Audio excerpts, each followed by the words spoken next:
Face mask yang jenis ni, dia ada mounting dekat bahagian atas kepala dengan bahagian leher.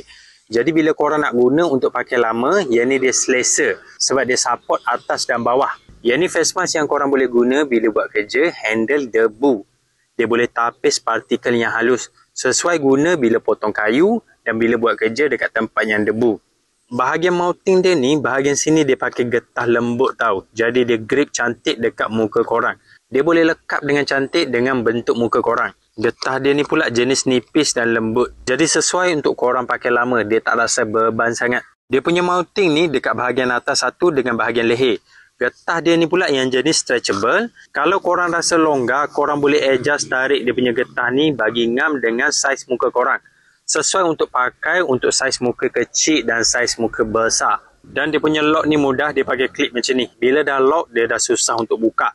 Jadi kalau korang nak cari face mask yang boleh tapis partikel yang halus, korang boleh pakai face mask yang pakai filter warna pink ni. Yang body jenis ni memang selesa untuk korang pakai lama sebab dia punya getah ni lembut.